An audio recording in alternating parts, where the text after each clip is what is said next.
बंदी छोड़ सतगुरु रामपाल जी परमेश्वर जी की जय हो।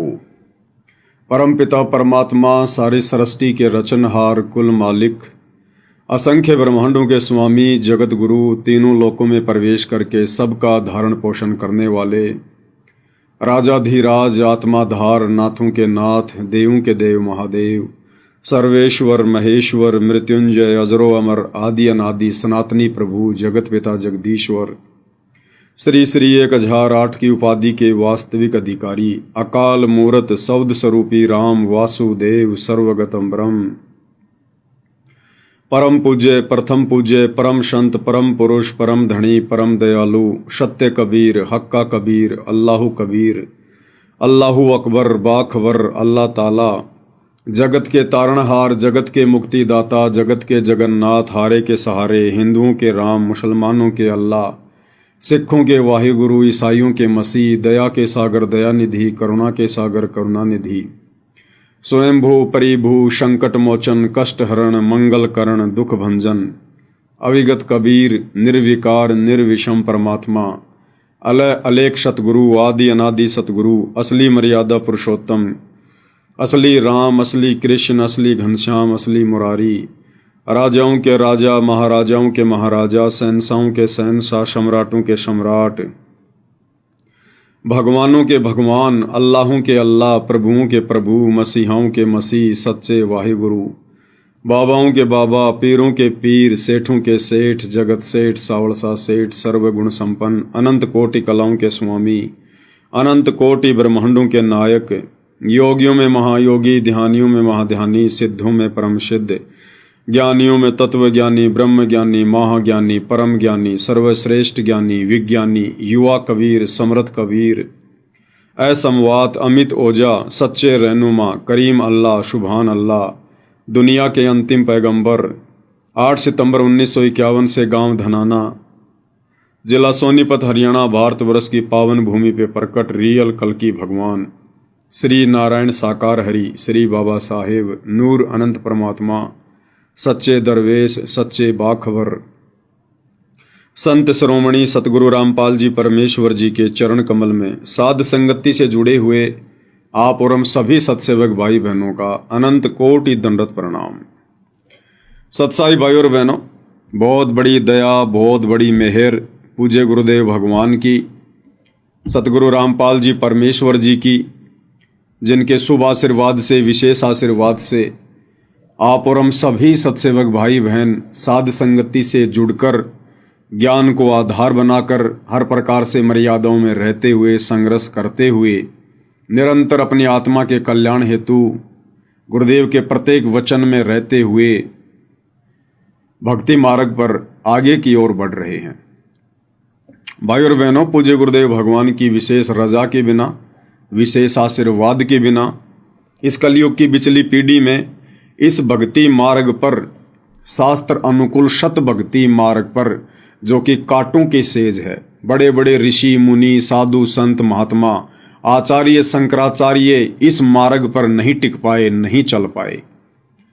और इस घोर कलयुग में आप और हम जैसे दो कौड़ी के जीव निर्बाध रूप से बुलेट ट्रेन की तरह आगे बढ़ रहे हैं।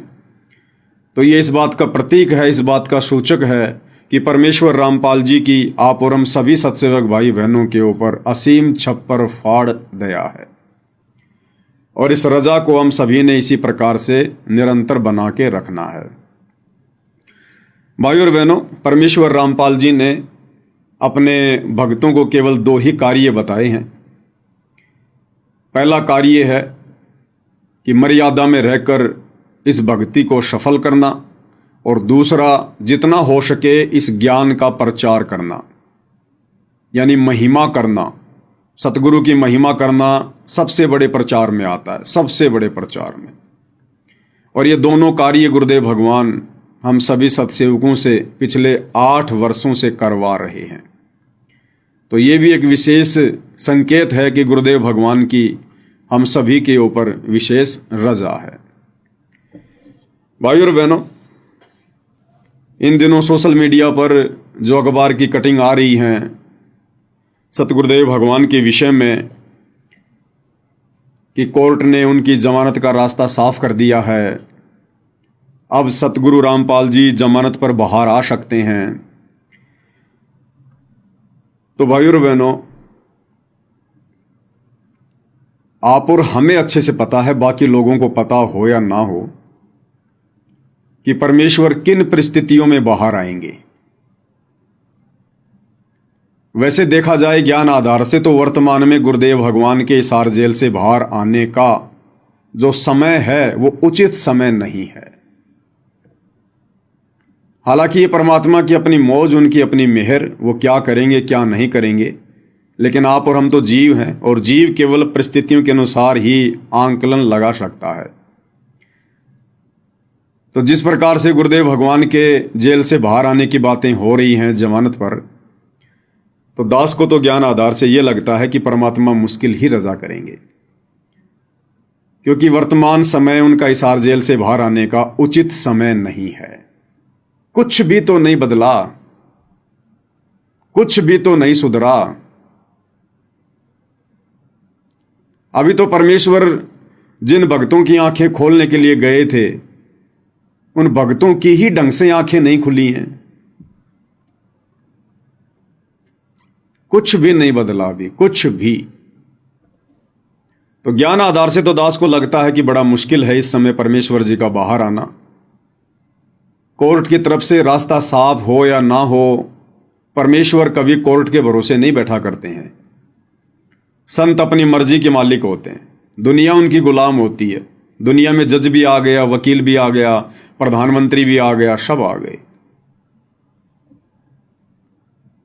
तो कोर्ट की तरफ से अगर रास्ता साफ भी हो जाता है, और यदि गुरुदेव भगवान ना आना चाहें, तो कोर्ट कोई जबरदस्ती बाहर नहीं कर सकता। परमात्मा है, परमात्मा कुछ भी कर सकता है। उनके संकेतों से सब कुछ चलता है। जब तक गुरुदेव भगवान का संकेत नहीं होगा, तब तक जज की कलम कुछ नहीं कर सकती, कुछ भी। यहां के वकील, यहां के जज, यहां के जज तो छोड़िएगा, इस पूरी पृथ्वी पर ना जाने 200, 250, 300 जितने भी देश हैं, उनमें हर देश का एक संविधान है, हर देश का एक सुप्रीम कोर्ट है। तो यहां के जज तो बहुत छोटी चीज हैं। तीनों लोगों का जज धर्मराज, उसकी कलम भी परमेश्वर रामपाल जी के संकेत से चलती है। तो हम सत्सेवक भाई बहन केवल वर्तमान परिस्थितियों के अनुसार आइडिया लगा सकते हैं कि फिलहाल परमेश्वर जी का हिसार जेल से बाहर आने का उचित समय नहीं है। परमेश्वर ने तो बहुत कुछ करना है, दूध का दूध और पानी का पानी करना है। ये जबरदस्ती तो भगवान करेंगे नहीं। और अब गुरुदेव भगवान यदि बाहर आते हैं, तो गुरुदेव कोई पैरोल पर तो आएंगे नहीं कि 15 दिन के लिए आ गए, 20 दिन के लिए आ गए। जिस प्रकार से कोर्ट उनके विषय में कह रहा है, उस हिसाब से गुरुदेव जमानत पर आएंगे। और जमानत का मतलब क्या होता है? जब तक वो केस अपने फाइनल डिसीजन पर नहीं पहुंचता है, उसमें चाहे 2 साल लगो चाहे 4 साल लगो, तब तक गुरुदेव भगवान बाहर रहेंगे, बाहर। और भाइयों और बहनों, ये तेजी से परिस्थितियां बिगड़ने का समय है। तेजी से परिस्थितियां बिगड़ेंगी। और परमात्मा के भी कुछ नियम हैं, कुछ उसूल हैं। मालिक भी उन प्रकृति के नियमों के साथ में छेड़खानी नहीं करते हैं। जबरदस्ती तो किसी का बचाव करेंगे नहीं। तो ये दुनिया तो अपनी मौत मरेगी मरेगी, परेशानियां उठाएंगी उठाएंगी। और गुरुदेव भगवान आश्रम में बैठे रहेंगे, सब कुछ देखते रहेंगे। और दुनिया कहेगी तुम लोग बड़ी बड़ी डींग मारा करते थे कि हमारे गुरुजी ये कर सकते हैं, हमारे गुरुजी वो कर सकते हैं। अब तो तुम्हारे गुरुजी जेल से बाहर आ गए। अरे अब तो तुम्हारे गुरुजी आश्रम में बैठे हैं। फिर क्यों नहीं तुम्हारे गुरुजी दुनिया को राहत दे रहे? क्यों ना तुम्हारे गुरुजी परिस्थितियों को बदल रहे? तो दुनिया का और अविश्वास भक्ति और भगवान पे बढ़ता चला जाएगा। दूसरी बात, सतलोक आश्रम मैनेजमेंट हरियाणा जिसको सद्बुद्धि देने के लिए, जिसको अपनी गलतियों का एहसास करवाने के लिए, जो गलतियां सतलोक आश्रम वालों ने, गुरुदेव के कलयुगी परिवार ने, उनके बेटा बेटी भाई बंधु रिश्तेदारों ने बरवाला कांड से पहले की हुई हैं, बरवाला कांड के समय की थी और बरवाला कांड के बाद तो लगातार ही कर रहे हैं। परमात्मा उनको एक मौका देना चाहते हैं कि नालायकों, मेरे हिसार जेल से बाहर आने से पहले पहले सुधर जाओ, माफी मांग लो। लेकिन इन लोगों का तो कुछ भी नहीं सुधरा, ये तो उल्टा बिगड़ते चले जा रहे हैं। और परमेश्वर ने जो अपना यथार्थ मार्ग 13वां कबीर पंथ, जो साध संगतियां शुरू करवाई हैं, परमेश्वर ने अपनी विशेष आत्माओं को साध संगति से जोड़ा। और किस प्रकार से भक्ति मार्ग पर गुरु को प्रसन्न किया जाता है, गुरु की पूजा की जाती है, कैसे हमने मर्यादा में रहकर संघर्ष करते हुए गुरु को परमात्मा मानकर, ज्ञान को आधार बनाकर, घर को आश्रम बनाकर भक्ति करनी होती है। अपने हजारों बच्चों से परमेश्वर वो भक्ति क्रिया करवा रहे हैं। अब यदि इन परिस्थितियों में गुरुदेव भगवान आ जाते हैं और यदि उनका आदेश हो जाता है सभी के लिए आश्रम में आने का, तो भाइयों और बहनों, गुड़ और गोबर एक हो जाएगा। गधे और घोड़े एक ही खूंटे से बन जाएंगे। फिर क्या निष्कर्ष निकला, क्या फायदा निकला? जो परमेश्वर ने लाखों की संगत में से अपने चंद हीरे मोती लाल छांटकर जो साध संगति से जोड़े थे, अगर उनको भी आश्रमों में जाकर वही क्रिया करनी है, घिसी पिटी 12वें पंथ की भक्ति करनी है, आधी अधूरी पतिव्रता पद की भक्ति को छोड़कर सबका जयकारा लगाना, सबको दंडवत करना, सबके जो है प्रकट दिवस मनाना, सबके बोध दिवस मनाना, फिर क्या फर्क रह जाएगा गधे और घोड़ों में? और दूसरी तरफ कोर्ट के नियम अनुसार जो जमानत मिलनी है, तो वो नियम भाई और बहनों आपने पढ़े ही होंगे। उन नियमों में साफ साफ कहा है कोर्ट ने कि संत रामपाल जी कुछ नियम और शर्तों के दायरे में रहकर जमानत प्राप्त कर सकते हैं। वो नियम क्या है कि संत रामपाल जी किसी भी प्रकार का धार्मिक या सामाजिक कोई भी कार्यक्रम नहीं कर सकते। संत रामपाल जी भक्तों की भीड़ इकट्ठा नहीं कर सकते। संत रामपाल जी कोई प्रवचन नहीं कर सकते, सत्संग नहीं कर सकते। अब भाइयों और बहनों, संत आता किस लिए धरती पर? परमात्मा आते किस लिए धरती पर? सत्संग करने के लिए, उपदेश देने के लिए, धर्म यज्ञ करवाने के लिए, भंडारे करवाने के लिए। और उन कार्यों के लिए हाई कोर्ट मना कर रहा है कानून के नियम अनुसार। तो परमेश्वर फिर जेल से बाहर आके क्या करेंगे? फिर जेल से बाहर आके क्या करेंगे परमेश्वर? भक्तों को बुला नहीं सकते, भक्तों को इकट्ठा नहीं कर सकते। अगर भक्तों की भीड़ इकट्ठा कर ली और किसी ने सूचना दे दी तो कोर्ट उनकी जमानत फिर से रद्द कर देगा। धार्मिक भंडारे कर नहीं सकते, सत्संग कर नहीं सकते। तो जब सत्संग भंडारे नहीं करेगा, जब संत भंडारे नहीं करेगा, सत्संग नहीं करेगा, अपने भक्तों को बुलाकर प्रवचन नहीं करेगा, तो फिर संत और क्या करेगा? तो फिर ऐसी जेल और ऐसा आश्रम उनके लिए, तो क्योंकि संतों के लिए तो ना कोई जेल मायने रखती, ना कोई आश्रम मायने रखता। वो तो लाभ हानि सुख दुख में एक समान ही महसूस करते हैं। तो भाई और बहनों, इन वर्तमान सभी परिस्थितियों को मद्देनजर रखते हुए दास को तो यही समझ में आ रहा है कि गुरुदेव का कलियुगी परिवार भले ही अपने आप को शाना समझकर, अपने आप को चतुर समझकर और तमाम मर्यादाओं को दरकिनार करते हुए, राजनेताओं की चापलूसी करते हुए, क्योंकि ये लोग इसीलिए तो ये सारा काम कर रहे थे। मुख्यमंत्री की रैलियों में भक्तों को भेजना, हरियाणा रोडवेज की बसों में भक्तों को भर भर के जैसा बीजेपी सरकार ने कहा वहां भक्तों को भेजना, ये चापलूसी इसलिए तो की जा रही थी कि हमारे गुरुजी को बीजेपी सरकार जमानत दिलवा दे। तो भाई और बहनों, किसी भी सरकार के रहमो करम पर दास को नहीं लगता कि हमारे भगवान जमानत पर आएंगे। अगर आ गए तो उनके कलियुगी परिवार में एक अहंकार उत्पन्न हो जाएगा। एक बहुत भयंकर जो रोग है, मान बढ़ाई, अहंकार, कि हमने प्रयास किया, हमने कोशिश की, तब कहीं जाकर गुरुजी जेल से बाहर आए हैं। तो परमात्मा की तो कोशिश है अहंकारियों के अहंकार को तोड़ना। और भी बहुत सारे कारण है भाई और बहनों, तो दास को तो लगता नहीं। बाकी देखो, परमात्मा की अपनी मौज है, अपनी मर्जी है। अगर वे आना चाहेंगे तो रोक कौन देगा उनको? फिर हम सब के आइडियाज, हम सब के आंकलन धरे के धरे रह जाते हैं, क्योंकि फिर उनकी मर्जी के आगे किसी की नहीं चलती है। लेकिन दास तो परिस्थितियों के अनुसार बता रहा है। अब भाइयों और बहनों, दूसरा, अगर गुरुदेव के लड़कों के प्रयासों से और बीजेपी सरकार के सहयोग से अगर गुरुदेव भगवान जमानत पर बाहर आते हैं तो रहेंगे कहाँ, जाएंगे कहाँ? भाई जो लोग जमानत करवा के ला रहे हैं उन्हीं लोगों के पास जाएंगे। और ये कहाँ लेके जाएंगे? इन्होंने तो पहले से ही पब्लिसिटी कर रखी है, विश्व का सबसे बड़ा आश्रम धनाना आश्रम, सबसे बड़ा आश्रम धनाना आश्रम। तो गुरुदेव को ये कहाँ लेकर जाएंगे? धनाना आश्रम में लेके जाएंगे। और जहां गुरुदेव रहेंगे वहां वो प्रवचन नहीं कर सकते, जमानत के नियम अनुसार भक्तों को इकट्ठा नहीं कर सकते।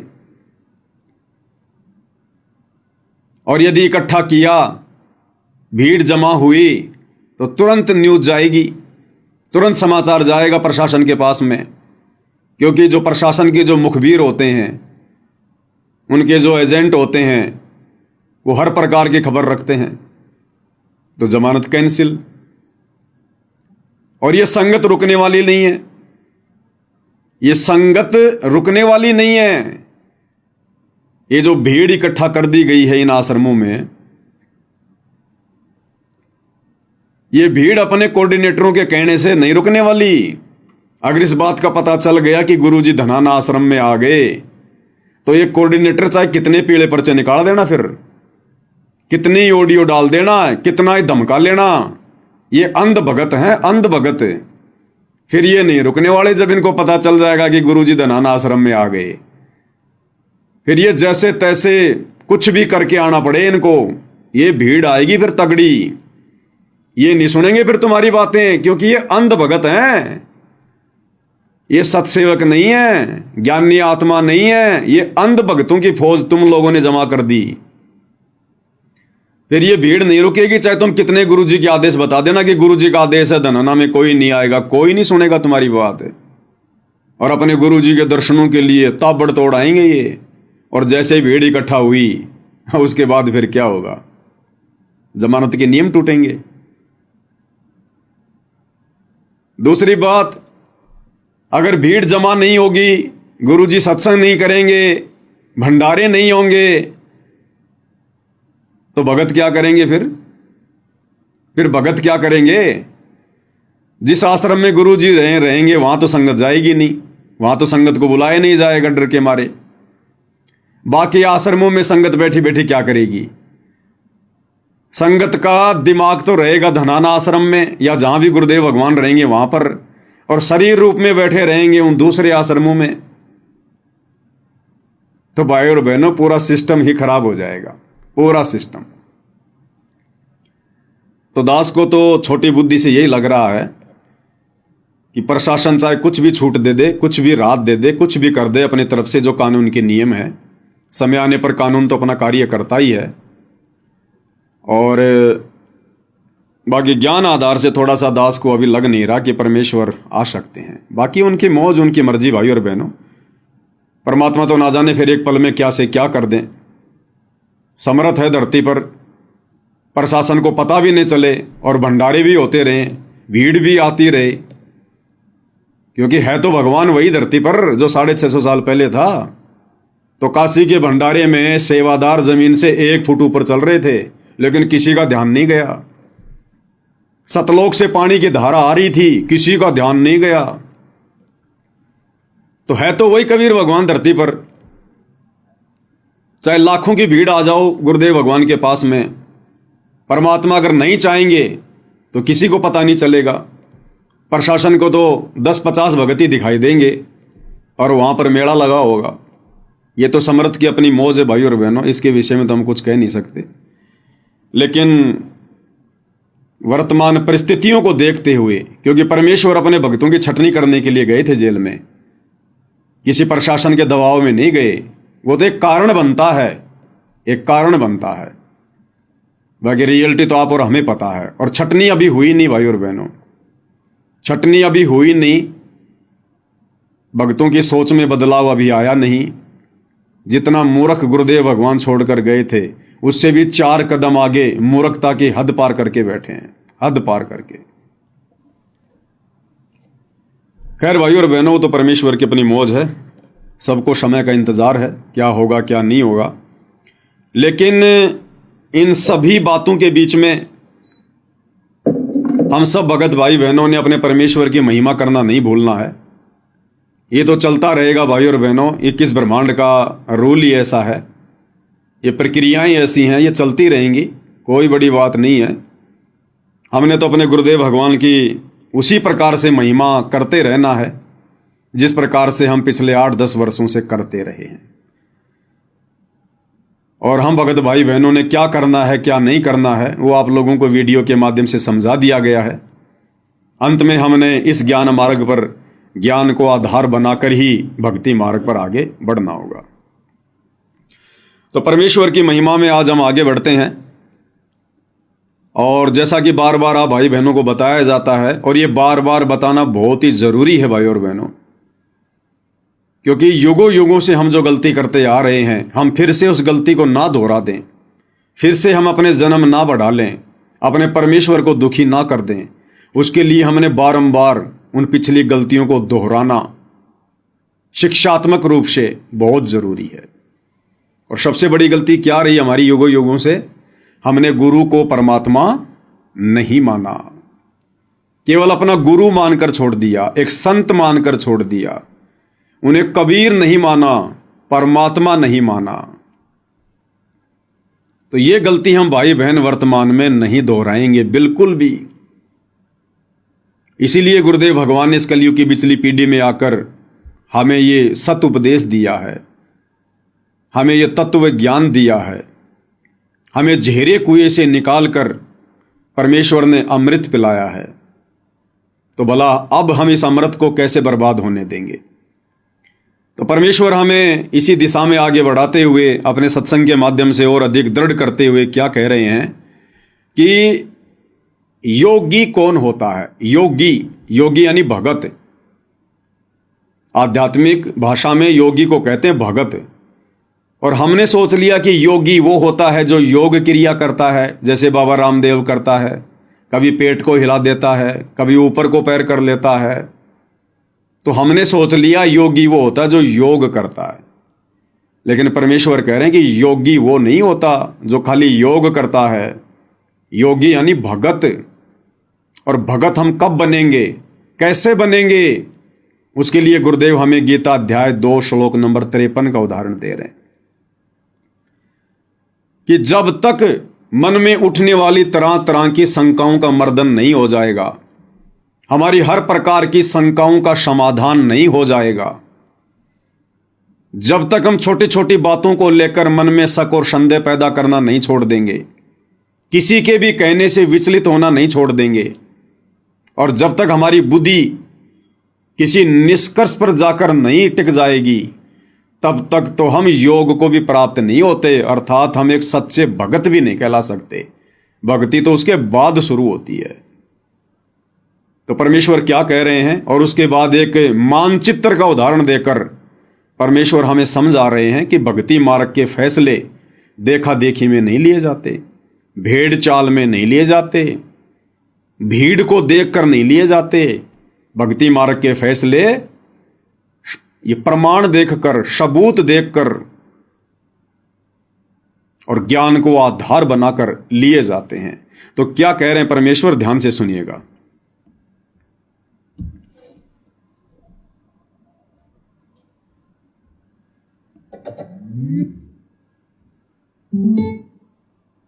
जो वेद बताते हैं वही हमारे वो महापुरुष बताते हैं जिनको भगवान मिले। तो इस ज्ञान को सुनने के बाद फिर आप संशय रहित हो जाओगे। और श्रीमद् भगवत गीता अध्याय नंबर 2 के श्लोक नंबर 53 में यही कहा कि अर्जुन, जिस समय तेरी बुद्धि नाना प्रकार के भ्रमित करने वाले ज्ञान वचनों से हटके एक परमात्म ज्ञान पर, तत्व ज्ञान पर आश्रित हो जाएगी, यानी फाइनल हो जाएगी, तब तो तू योग को प्राप्त होगा। योग प्राप्त होना यानी योगी बनेगा। योगी माने भगत बनेगा। योगी ये नहीं होता जो पेट का पानी हिला कर ऊपर न पैर कर लिए नीचे न कर लिए, ये तो एक शारीरिक एक्सरसाइज है। योग का अर्थ है भक्त, परमात्मा से मिलने की प्रयत्न करने वाला, नहीं परमात्मा से योग करने वाला, मेल करने के लिए जो प्रयत्नशील है उसको योगी कहते हैं, भक्त कहते हैं। तब तक तू भगत बनेगा। और भगत भी तभी बनोगे जब आप कभी निसंशय होकर लग जाओगे। फिर तो कोई आ जाओ आपके सामने, आप ज्ञान में उससे विचलित नहीं हो सकते, वो चाहे मानो चाहे ना मानो वो बात। अभी तक भाई और बहनों, संगत में यदि असल में कोई योगी बना है, कोई योग को प्राप्त हुआ है, यदि परमात्मा से मेल करने की दिशा में कोई आगे बढ़ रहा है, केवल सत्सेवक भाई बहन है जो किसी भी बात को लेकर भ्रमित नहीं होते, संशय वाली स्थिति में नहीं होते। हमारा जो मत है हमेशा वो क्लियर रहता है, साफ सुथरा रहता है कि हमने क्या करना है, कैसे करना है। और बाकी हमारे जो अन्य भाई बहन हैं जो सतलोक आश्रमों से जुड़े हुए हैं, वो अभी योग को प्राप्त नहीं हुए। अभी उन्हें कोई भी विचलित कर सकता है, कोई भी उन्हें डगमग कर सकता है। एक सेकंड में उनको राजनेताओं की रैलियों में बैठा दिया जाता है, एक सेकंड में उनको धर्म भंडारों में बैठा दिया जाता है, एक सेकंड में उनको आरक्षणों में बैठा दिया जाता है, एक सेकंड में गुंडों की सीबीआई जांच के समर्थन में खड़ा कर दिया जाता है। बस उनको एक पीला पर्चा दिखा दो, व्हाट्सएप के ग्रुपों में डाल दो, उसके बाद वो नहीं देखते कि गुरुजी का आदेश है या नहीं है, गुरुजी के ज्ञान आधार से उचित है या नहीं है, वो कुछ नहीं देखते। वो बेचारे संशय वाली स्थिति में जी रहे हैं, भ्रमित हैं, डामाडोल हैं भक्ति मार्ग पर। गीता अध्याय 2 श्लोक नंबर 53 के अनुसार अभी उनकी भक्ति शुरू नहीं हुई है। तो परमेश्वर ने योगी भी साध संगति से जोड़कर अपनी सत्सेवक आत्माओं को ही बनाया है। अब आगे गुरुदेव भगवान मानचित्र का उदाहरण देकर क्या समझा रहे हैं कि हमने किस प्रकार से भक्ति मार्ग के फैसले लेने चाहिए। इन आश्रमों से जुड़े हुए भाई बहनों को विचार करना चाहिए ये आगे का सत्संग सुनकर।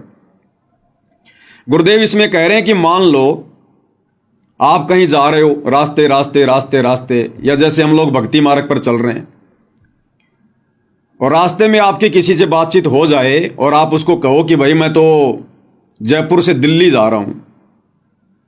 वो आपसे पूछे भाई कहां जा रहे हो, और आपको भाई मैं तो दिल्ली जा रहा हूं, और जा रहे हो आप जी बंबई की तरफ उल्टा, और वो व्यक्ति आपसे कहे कि भाई आपकी तो दिशा गलत है, भले पुरुष तू तो उल्टा जा रहा है उल्टा, और जितना उल्टा जाएगा उतना ही तू दुखी होगा, परेशान होगा, तेरा मार्ग उतना ही लंबा हो जाएगा। तो उल्टी दिशा में जा रहा है, दिल्ली तो उधर है उत्तर दिशा की तरफ, तू तो दक्षिण की तरफ जा रहा है बंबई की तरफ। तो गुरुदेव भगवान ने बताया यदि वो होश में होगा, यदि वो समझदार होगा, तो तुरंत विचार करेगा कि इस व्यक्ति ने ऐसा कहा तो क्यों कहा, कोई तो कारण होगा, इसका मेरे से कोई स्वार्थ नहीं है, मेरी और इसकी कोई रिश्तेदारी नहीं है। और ये व्यक्ति यदि कह रहा है कि भाई तेरी दिशा गलत है, तो गुरुदेव कह रहे कि समझदार भगत ने, समझदार व्यक्ति ने चिंतन करना चाहिए, उससे पूछना चाहिए कि भाई आपने ऐसा क्यों कहा। मैं तो बहुत सोच समझ के चला हूं, अपने घर से तफ्तीश करके चला हूं, मैं आपकी बात क्यों मानूं कि मैं गलत दिशा में जा रहा हूं। अब यदि वो व्यक्ति उसको मानचित्र दिखाकर समझाए कि भाई देख तू यहां खड़ा है, हाँ भाई यहां खड़ा हूं मैं, और देख जाना है तुझे दिल्ली, और दिल्ली तो भाई इस तरफ देखो उत्तर दिशा में है, और तू कहां जा रहा है, तू जा रहा दक्षिण में बंबई की तरफ, देखिए मानचित्र तेरे सामने। उसके बाद यदि वो व्यक्ति होश में होगा, भांग नहीं पी रखी होगी काल की, तो वो व्यक्ति चिंतन मनन करेगा कि भाई वास्तव में अब भी कोई संशय रह गया, अगले ने मानचित्र खोल के दिखा दिया, प्रमाण दे दिया कि मैं कहां खड़ा हुआ हूं और मुझे जाना किधर था और मैं जा किधर रहा हूं। उसने फिर उस व्यक्ति का धन्यवाद करना चाहिए कि आपने मेरा समय बचा दिया।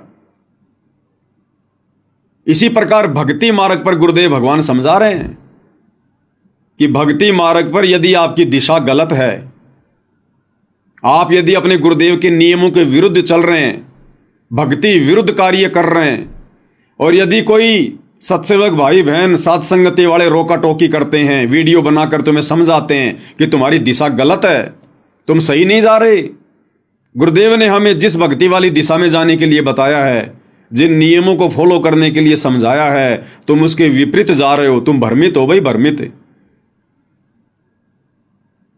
अब गुरुदेव ने बताया अगर वो समझदार भगत होगा तो तुरंत विचार करेगा और कहेगा भाई आपने ये बात क्यों कही, मेरे को तो मेरे कोऑर्डिनेटर ने यही बताया है कि गुरुजी का आदेश है, देखो पीड़ा पर्चा आ गया, हमने राजनीति करनी है, परशुराम जी की जयंती में जाना है, सिरसा अनाज मंडी कबीर जी की जयंती मनानी है, अयोध्या में भंडारा लगाना है, जाटों के आरक्षण में बैठना है, गुंडों की सीबीआई जांच में जाना है, समर्थन करना है, 5 लाख रुपए चंदे के रूप में देने हैं, जाटों की धर्मशाला बनानी है, अन्नपूर्णा योजना के तहत गांव गांव जाकर आलू प्याज टमाटर बांटना है, लोगों के मकान बनाने हैं।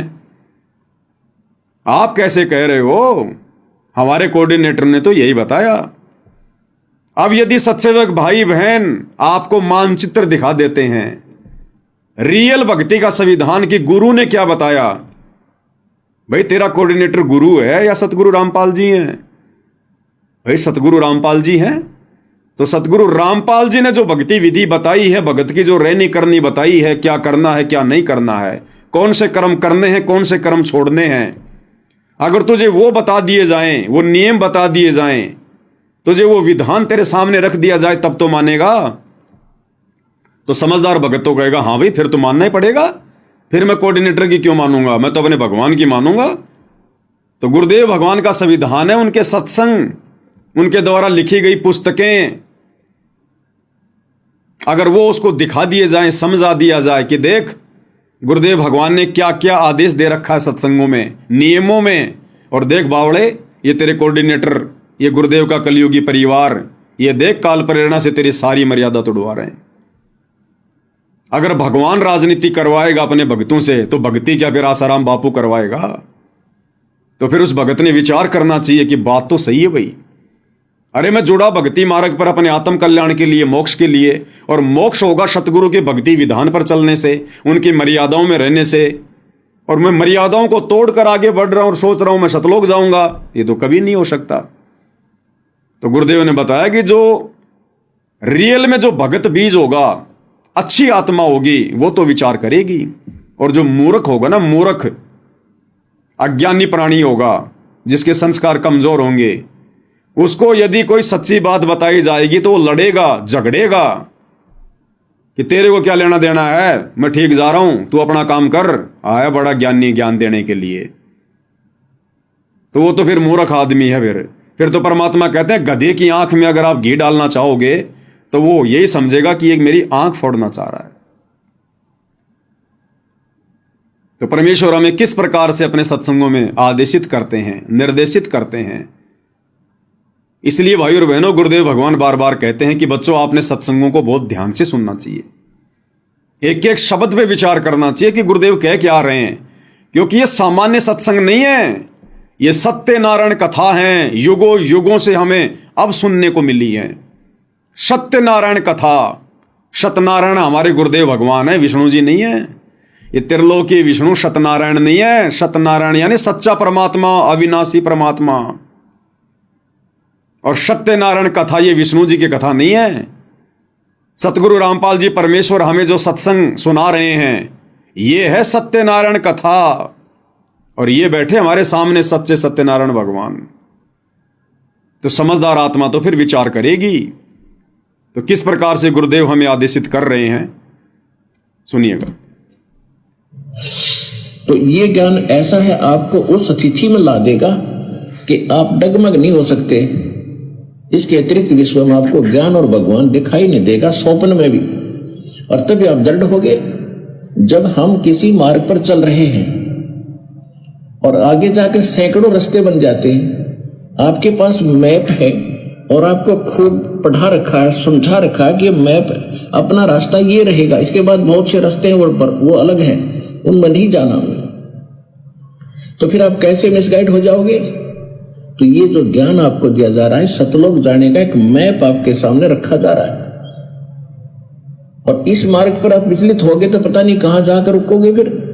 अब तक हमारे साथ ऐसा ही बनता रहा, हम भक्ति मार्ग पर चले, रास्ते में किसी ने विचलित कर दिए, हम दिशा बदल गए और हजारों कोस दूर चले गए यथास्थान से, और फिर हम यही के यही रह गए। तब तक सवेरा हो गया, सवेरा माने मृत्यु होगी।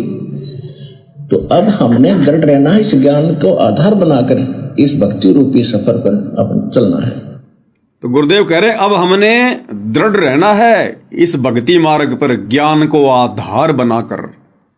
अब हमने किसी के कहने से डगमग नहीं होना, चाहे गुरुजी का लड़का हो, चाहे गुरुजी की लड़की हो, चाहे गुरुजी का भाई हो, चाहे कोई कोऑर्डिनेटर हो, कोई जी भी हो इस भक्ति मार्ग पर, अगर सत्संग हमारे समझ में आ गए, ज्ञान हमारे समझ में आ गया, मानचित्र अच्छे से भक्ति वाला समझ में आ गया, तो फिर हमें कोई विचलित नहीं कर सकता, डगमग नहीं कर सकता। हम उससे 50 सवाल पूछ लेंगे, 50, कि भैया ये राजनेताओं की रैलियों में भेजने का आदेश गुरुजी ने तुम्हें कब दिया? कब दिया गुरुदेव ने आदेश? कौन से सत्संग में कहा गुरुदेव ने? राजनीति तो गुरुजी के समय भी होती थी।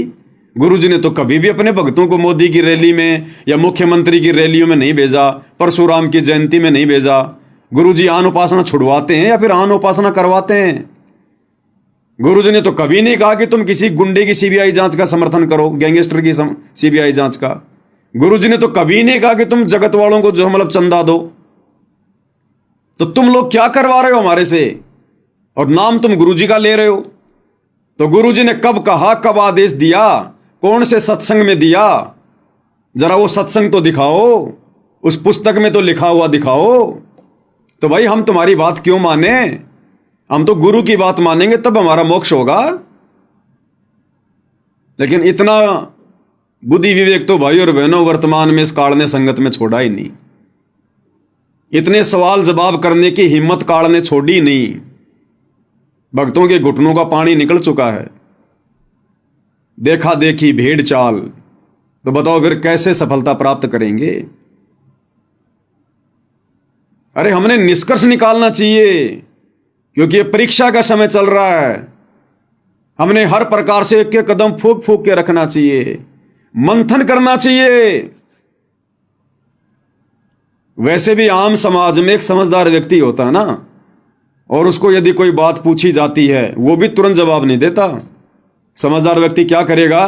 ठीक है भाई, थोड़ा सा मेरे को समय दो, 1-2 दिन का, सोच समझ के फिर मैं बताऊंगा। जगत वाले भी इतना बुद्धि विवेक से चलते हैं, और हम भगत होकर हमें आश्रम में बुला लिया गया कि गुरुजी के दर्शन होंगे, गुरुजी लाइव दर्शन देंगे, आ जाओ आ जाओ आ जाओ। दौड़ लियो भगत। चलो वो तो ठीक है भाई, गुरुजी दर्शन दे रहे हैं, बहुत अच्छी बात है, दौड़ लिए, आ गए आश्रम में। रात के 12 बजे फिर तुम्हारे को हरियाणा रोडवेज की बसों में बैठाया जा रहा है कि बैठो बैठो बैठो, और कोई सवाल जवाब ही नहीं कर रहा। भाई कहां ले जा रहे हो? अरे कहां ले जाके पटकोगे, कहां ले जाके छोड़ोगे, ये तो बता दो। नहीं नहीं नहीं, चलो चलो बाद में बताएंगे, गुरुजी का आदेश है, गुरुजी का आदेश है, सेवा सेवा सेवा। अरे भाई कौन सी सेवा, कैसी सेवा? आश्रम के बाहर कौन सी सेवा आ गई? जब तक वो क्लियर नहीं करते तब तक आप लोगों ने बैठना नहीं चाहिए था उन बसों में। लेकिन भेड़ चाल है भाई और बहनों। भेड़ों को यदि कोई ट्रक में डालता तो भेड़े सवाल जवाब नहीं करती हैं, वो तो एक दूसरे के ऊपर सेट हो जाती हैं। अब भाई और बहनों, ज्ञान आधार से यदि हम निष्कर्ष निकालें तो निष्कर्ष भी गुरुदेव के सत्संगों को आधार बनाकर ही निकाला जाएगा, दूसरा कोई तरीका नहीं है, क्योंकि ये ज्ञान मार्ग है। अब गुरुदेव भगवान हमें क्या बता रहे हैं, निष्कर्ष कैसे निकलता है, सत्संगों को कैसे आधार बनाया जाता है। अब ये सत्संग है पूज्य गुरुदेव भगवान का। अब गुरुदेव भगवान हमें गीता जी के कुछ श्लोक पढ़ा रहे हैं। अब मात्र ये श्लोक नहीं है, गुरुदेव केवल हमारे को श्लोक ही नहीं समझा रहे, बैकग्राउंड में ना जाने कितनी शिक्षाएं हैं। इस पॉइंट को आधार बनाकर जो गुरुदेव समझा रहे हैं, हम कहां अपना बचाव कर सकते हैं। इसमें गुरुदेव भगवान हमें गीता अध्याय 8 श्लोक नंबर 17 का हवाला दे रहे हैं गीता जी को दिखाकर। और इसमें गीता ज्ञानदाता कह रहा है कि मुझे प्राप्त होकर फिर कभी प्राणी का जन्म और मरण नहीं होता। कौन कह रहा है? ब्रह्म गीता ज्ञानदाता काल, कि अर्जुन मुझे प्राप्त होकर, यानी मुझ ब्रह्म को प्राप्त होकर, जो मैं ब्रह्म लोक में रहता हूं, मेरा ओम नाम है, मुझको प्राप्त होकर ये प्राणी फिर कभी जन्म और मरण में नहीं आता। गीता अध्याय 8 श्लोक नंबर 17।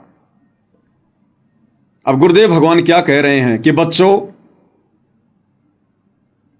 इन गीता अनुवादकों को गीता जी का अनुवाद करना नहीं आया, और जहां जहां इस काल ने बकवाद करी है, इन लोगों को ना तो समझ में आई, फिर दूसरों को यह समझा कैसे सकते थे। अगर इस ब्रह्म की इस बात को हम सत्य मान लें, गीता अध्याय 8 श्लोक नंबर 17 को, कि अर्जुन मुझको प्राप्त होने के बाद, अब ब्रह्म को कैसे प्राप्त होंगे? जब विधि विधान अनुसार इसकी ओम नाम की साधना करेंगे, और जो मर्यादा है वो मर्यादा में रहेंगे, तो इसके ब्रह्मलोक में जाएंगे। ब्रह्मलोक में ये काल रहता है, तो हम इसको ब्रह्म को प्राप्त हो जाएंगे।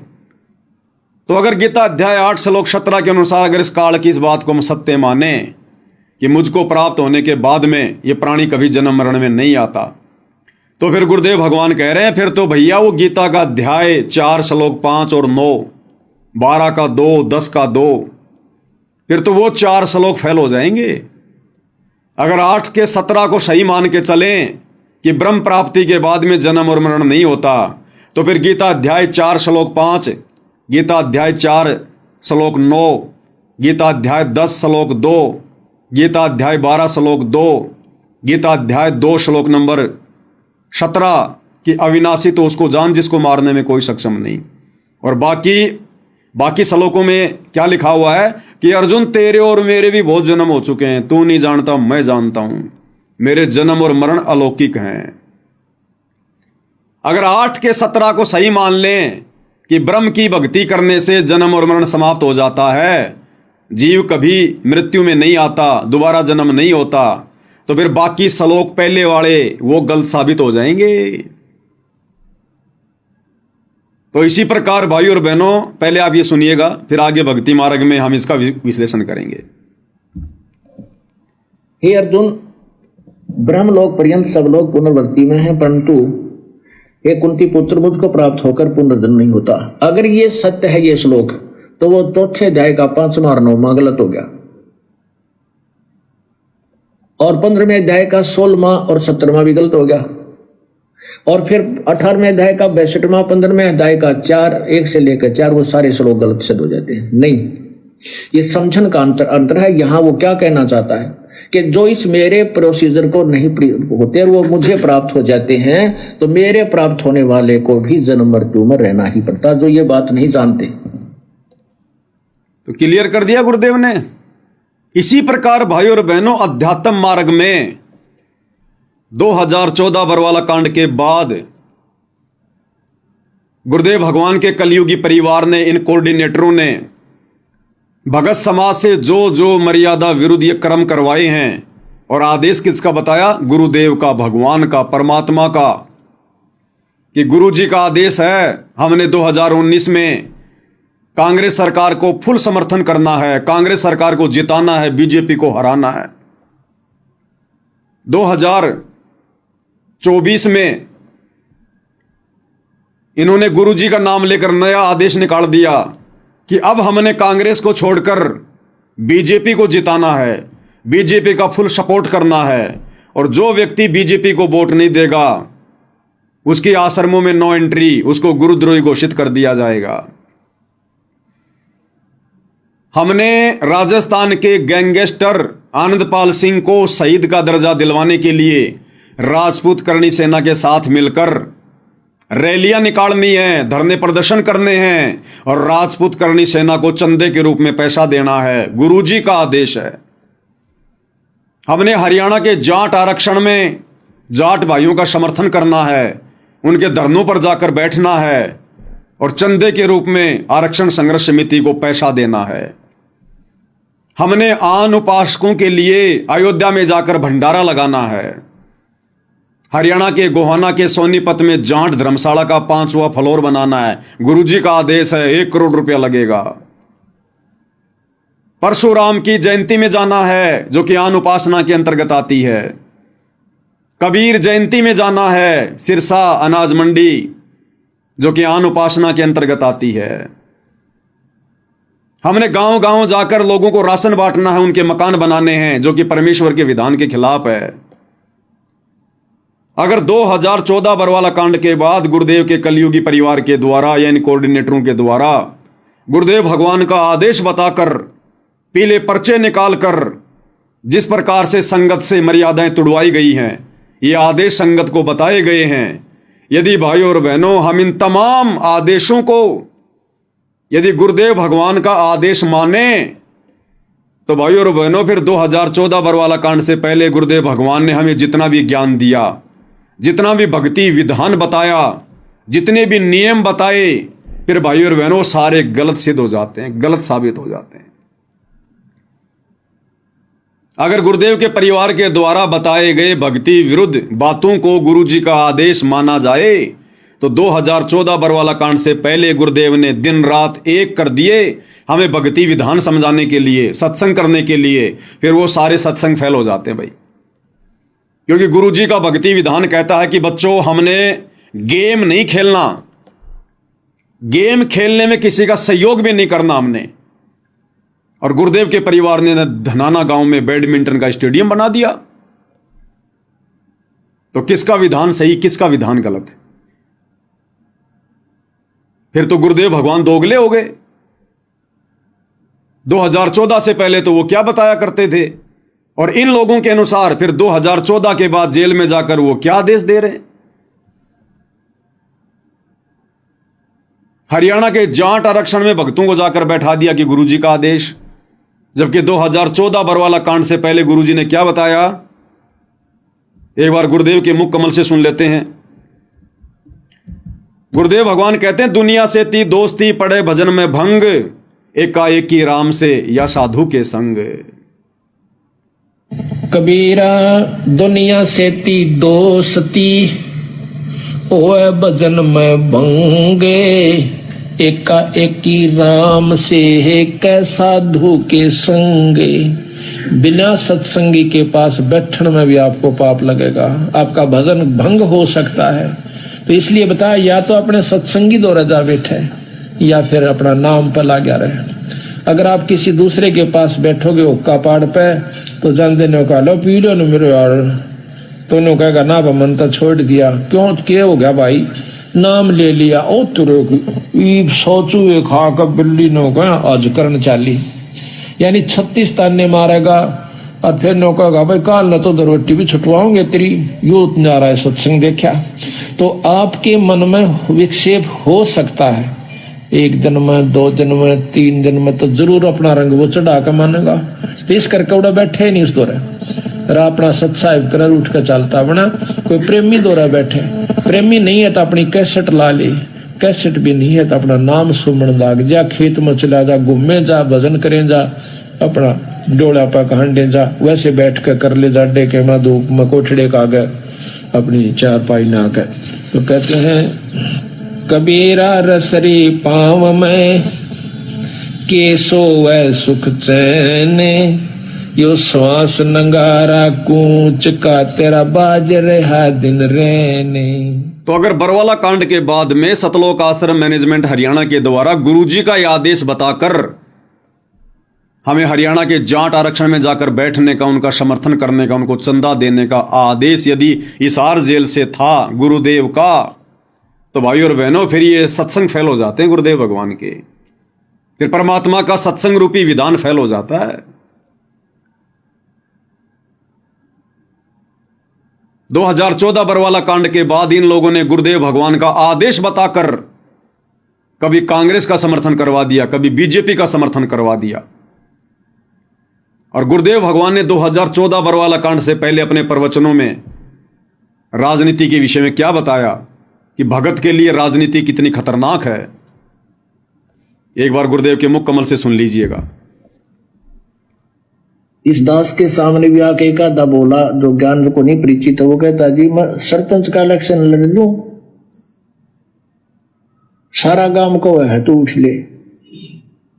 अरे भले आदमी, इंद्र की पदवी छोड़ के टिंडे ले लिए, ये पीपी इधर बैठेगा सरपंच की, उसमें के काट लेगा तू, अपना पीछा छुटा यहां तक क्यों करेगा, मिनिस्टर बनेगा तू। कहने का भाव ये, अगर भक्ति करनी है तो ये बकवास त्यागनी होगी। अगर भक्ति करनी है तो ये राजनीति वाली बकवास त्यागनी पड़ेगी। ना राजनीति करनी, ना राजनीति में किसी का सहयोग करना। अगर गुरुदेव ने हमें शराब पीने से मना किया तो हम किसी को शराब पिलाने में सहयोग भी नहीं कर सकते। अगर गुरुदेव ने हमें मांस खाने से मना किया तो किसी को मांस खिलाने में और लाने में बनाने में सहयोग भी नहीं कर सकते।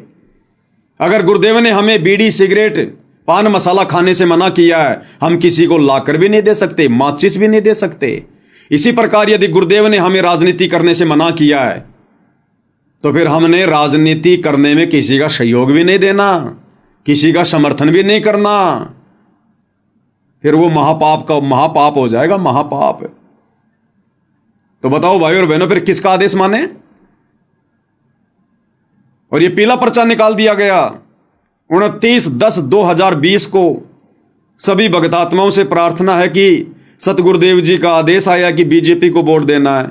अगर बीजेपी को वोट नहीं डाले तो उनकी कोई माफी नहीं होगी, उनका नाम शुद्ध नहीं होगा। और गुरु जी कह रहे हैं अगर तुमने राजनीति कर ली, सहयोग कर दिया, तो नालायकों तुम्हारा नाम शुद्ध नहीं होगा। तो भाई और बहनों, यह समाधान हमने गुरुदेव के सत्संगों में निकालना पड़ेगा।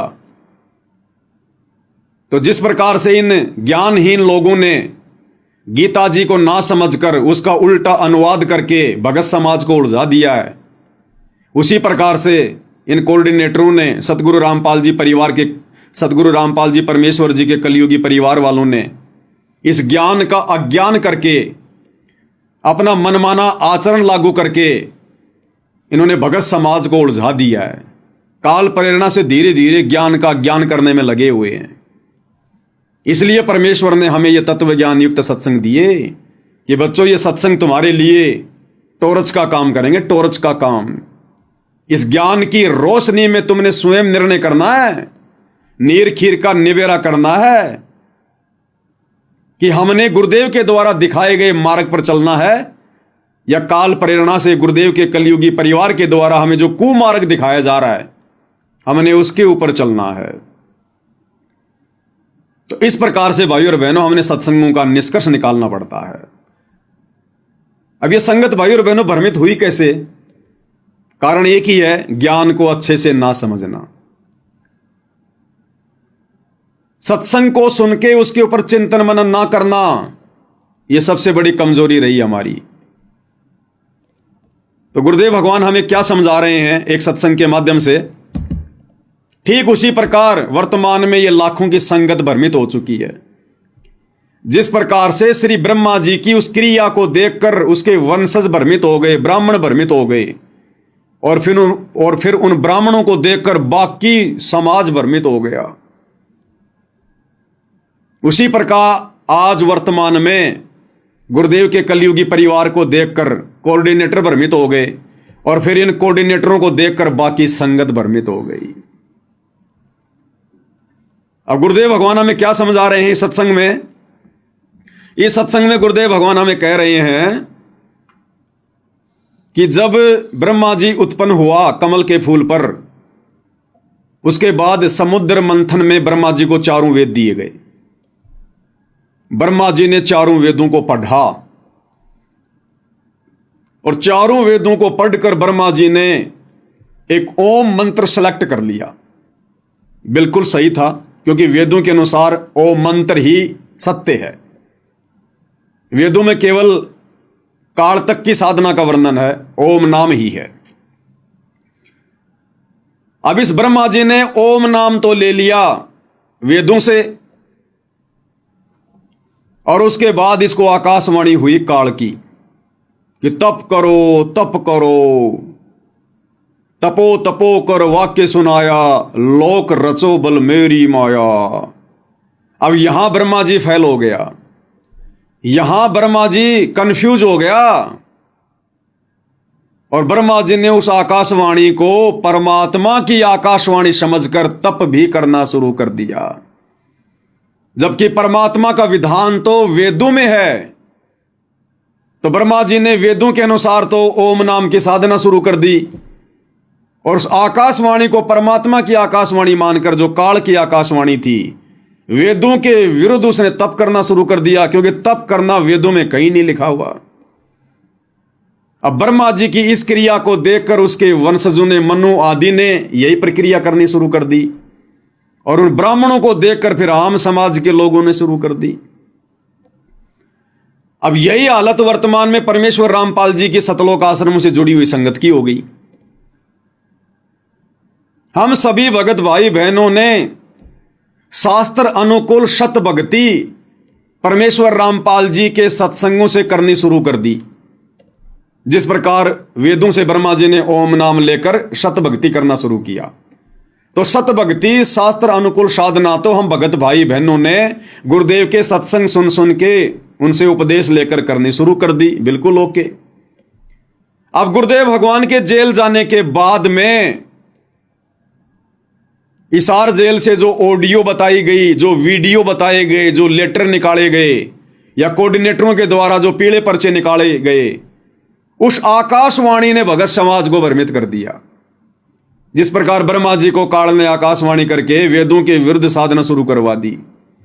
एक तरफ तो ब्रह्मा जी वेदों के अनुसार सत्साधना कर रहा है और दूसरी तरफ उस आकाशवाणी के अनुसार मनमाना आचरण कर रहा है। तो इसी प्रकार बरवाला कांड के बाद में भगत समाज कंफ्यूज हो गया ब्रह्मा जी की तरह। एक तरफ तो सतगुरु रामपाल जी के द्वारा बताई गई सत्य साधना कर रहा है और दूसरी तरफ बरवाला कांड के बाद इन कोऑर्डिनेटरों के बहकाव में आकर, गुरुदेव के कलयुगी बेटा बेटी भाई बंधु रिश्तेदारों के बहकाव में आकर राजनीति भी शुरू कर दी, गुंडों की सीबीआई जांच शुरू कर दी, आन उपासना शुरू कर दी, मनमाना आचरण शुरू कर दिया, देखा देखी शुरू कर दी।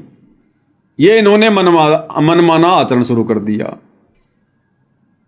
तो आज इस बेचारी नादान संगत की स्थिति ब्रह्मा जी की जैसी होगी, ब्रह्मा जी की जैसी। एक तरफ तो वेदों के अनुसार सत्साधना, एक तरफ तो गुरुदेव के सत्संगों के अनुसार सत्साधना, दूसरी तरफ काल की आकाशवाणी को परमात्मा की आकाशवाणी मान के मनमाना आचरण तप करना। तो दूसरी तरफ बरवाला कांड के बाद गुरुदेव के कलयुगी परिवार के पीले पर्चों के अनुसार नकली ऑडियो वीडियो जो एआई से बनाई जाती है उनके अनुसार राजनीति करना, गुंडों की सीबीआई जांच, स्टेडियम बनाना, आश्रम में हॉस्पिटल बनाना, दुनिया भर का आश्रम में पाखंड शुरू कर देना, आन उपासना करना, भंडारे लगाना, परशुराम की जयंती में जाना, ये शुरू कर दिया संगत ने। तो इस प्रकार से आज पूरी की पूरी संगत जो इन आश्रमों से जुड़ी हुई है, इनकी स्थिति श्री ब्रह्मा जी जैसी होगी, श्री ब्रह्मा जी जैसी। क्योंकि इन्होंने सत्संगों को आधार नहीं बनाया और हम सत्सेवक भाई बहनों ने सत्संगों को आधार बनाया। हमें ये श्लोक वगैरह सब याद थे, हमें गुरुदेव के आशीर्वाद से ये बातें ध्यान रही कि भैया ब्रह्मा जैसी गलती हम नहीं करेंगे, कि एक तरफ तो सत्साधना भी कर रहे हैं और दूसरी तरफ मनमाना आचरण भी कर रहे हैं। तो ये परमेश्वर की हम सत्सेवकों पर एक विशेष मेहर, एक विशेष रजा रही परमात्मा की। अब भाई और बहनों, अगले सत्संग में गुरुदेव भगवान क्या कह रहे हैं? अगले सत्संग में गुरुदेव भगवान कह रहे हैं कि डॉक्टर तो मरीज को, यदि कोई शुगर का मरीज है तो डॉक्टर तो भैया उसको भूल कर भी चीनी खाने की सलाह नहीं देगा, मीठा खाने की सलाह नहीं देगा, चाहे वो कितना ही कुछ कहे। शुगर के मरीज को डॉक्टर कभी भी मीठा खाने की सलाह नहीं देगा, चाहे उसको अच्छा लगे चाहे उसको बुरा लगे। हां, कोई बाहर का व्यक्ति जो उसकी जान का दुश्मन है वो जरूर उसको शुगर दे देगा, चीनी दे देगा, मीठा दे देगा और बहुत अच्छी वस्तु बताकर देगा, तेरा रोग जल्दी कटेगा। एक बार सुन लीजिए गुरुदेव भगवान के मुख कमल से क्या कह रहे हैं परमात्मा। चाहे कोई रोगी है, शुगर का मरीज, और वो मांगता है कि मुझे कुछ चीनी खाने दो, चीनी दे दो डॉक्टर जी, और डॉक्टर नहीं जो उसको शुगर चीनी दे देगा, मांगता रहेगा। हाँ, उसको मारना ही है तो ठीक है, ले भाई चीनी खा ले। हाँ, डॉक्टर नहीं देगा, बाहर जाकर किसी से मांगोगे वो दे देगा आपको आदेश, भाई मांग रहा है दे दे, वो आपकी जान का शत्रु बन जाएगा। तो भाई और बहनों, गुरुदेव भगवान अध्यात्म के डॉक्टर हैं। आप और हम जन्म मरण के रोगी हैं। आप और हमें शुगर का रोग है, जन्म और मरण का। अब गुरुदेव भगवान तो भाई और बहनों हमें वो कर्म बताएंगे नहीं जिन कर्मों से हमारी मर्यादा बिगड़े। हम शुगर के पेशेंट हैं, गुरुजी डॉक्टर हैं। गुरुजी हमें सलाह नहीं देंगे कि तुम राजनीति करो, किसी भी कीमत पर नहीं सलाह देंगे कि तुम गुंडों के सीबीआई जांच का समर्थन करो। संतों का और गुंडों का क्या मेल? तुम हरियाणा के जाट आरक्षण में जाकर बैठो, अपना समय और समय से बर्बाद करो। गुरुजी आदेश नहीं देंगे। शुगर के मरीज को चीनी खाने की सलाह डॉक्टर नहीं देगा। तो ये जितने भी मर्यादा विरुद्ध जो कर्म 2014 बरवाला कांड के बाद संगत से करवाए गए हैं, ये उन लोगों के द्वारा करवाए गए हैं जो भगत समाज की जान का शत्रु है, दुश्मन है। कौन? काल। अब काल खुद तो आके चीनी खिलाएगा नहीं, मर्यादा तुड़वाएगा नहीं, वो कुप्रेरणा करके इन आश्रम वालों में, क्योंकि ये मर्यादा तोड़कर बैठे हुए हैं। तो गुरुदेव कह रहे हैं कि डॉक्टर तो भैया किसी भी कीमत पर शुगर के मरीज को चीनी खाने की सलाह नहीं देगा। हां, कोई बाहर का व्यक्ति जरूर दे सकता है, वो जरूर आदेश दे सकता है, और यदि ऐसा उसने आदेश दिया तो समझ लेना वो तुम्हारी जान का शत्रु है, तुम्हारा दुश्मन है। तो भाई 2014 के बाद इस नादान संगत को नकली डॉक्टर बनकर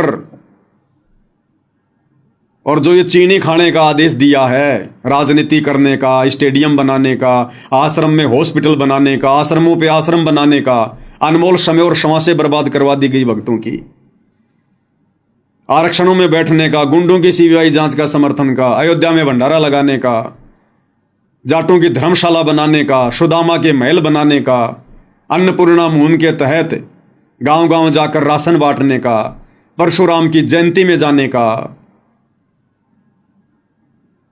तो समझ लो वो हमारी जान के पक्के दुश्मन है, पक्के दुश्मन। ये गुरुदेव के सत्संगों का निष्कर्ष है। ये सत्संग परमात्मा ने मनोरंजन के लिए नहीं किए। परम संत के सत्संग यानी एक तीर से कई निशाने होते हैं, कई निशाने। परमात्मा कथा क्या कह रहे हैं और उसके माध्यम से समझाना क्या चाहते हैं। तो संगत ने सत्संगों को आधार नहीं बनाया।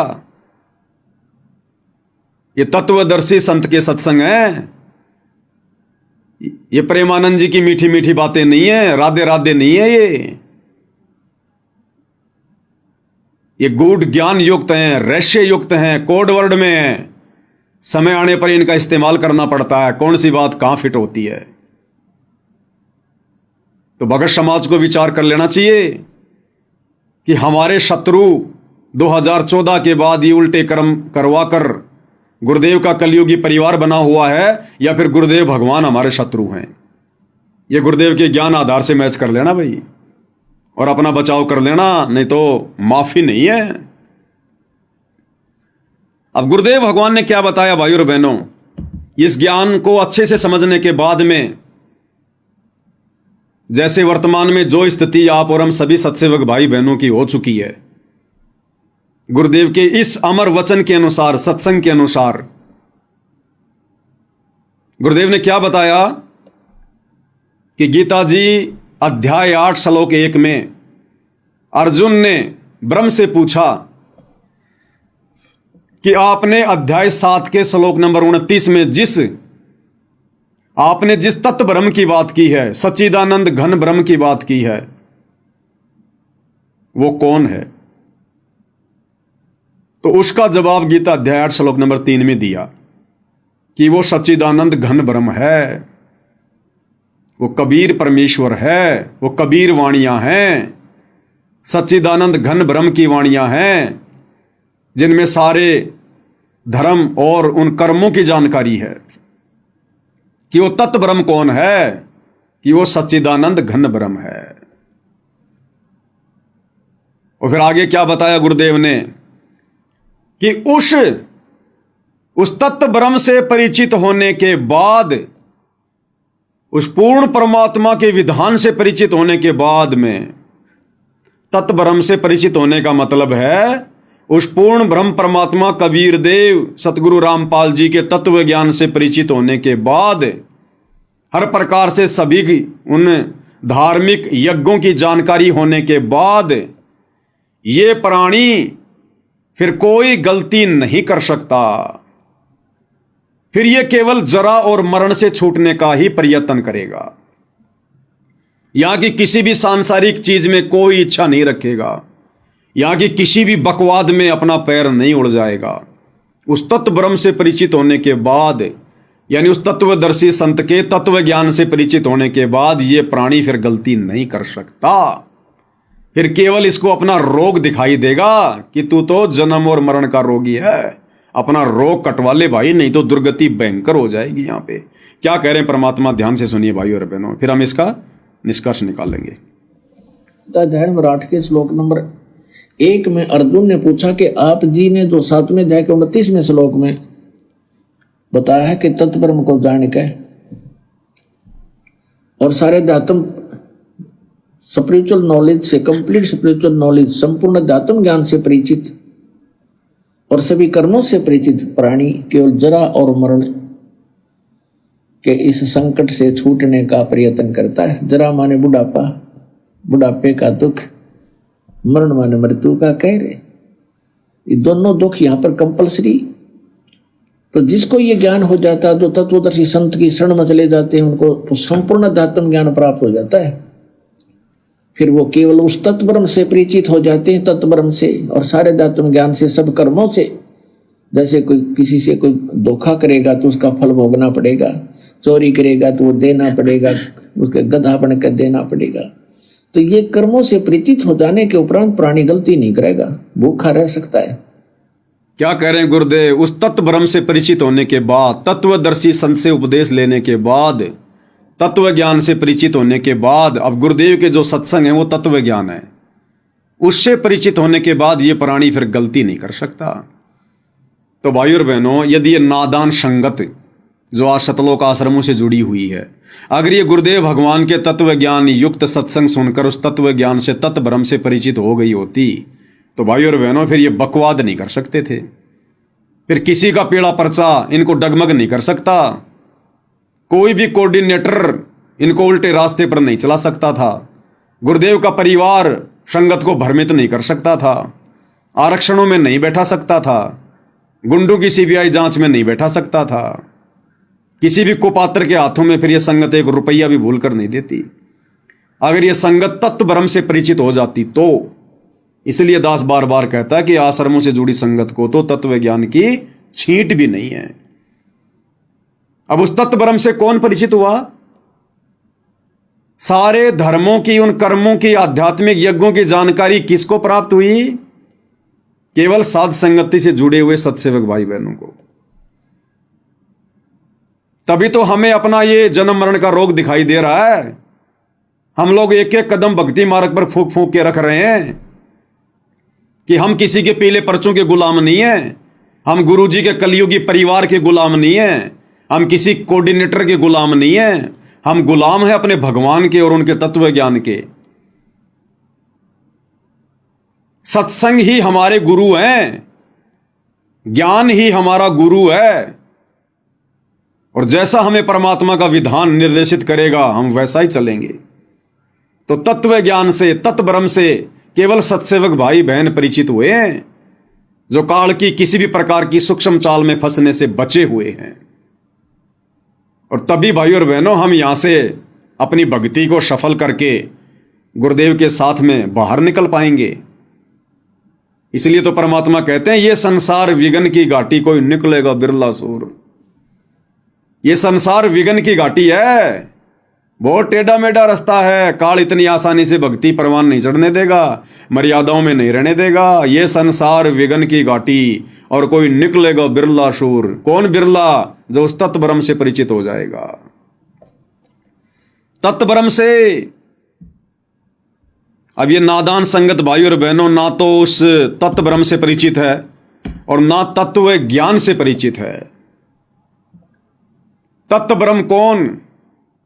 सबसे बड़ा परमात्मा, परम अक्षर ब्रह्म, सत्य पुरुष कबीर देव, जो वर्तमान में सतगुरु रामपाल जी के रूप में धरती पर प्रकट हैं।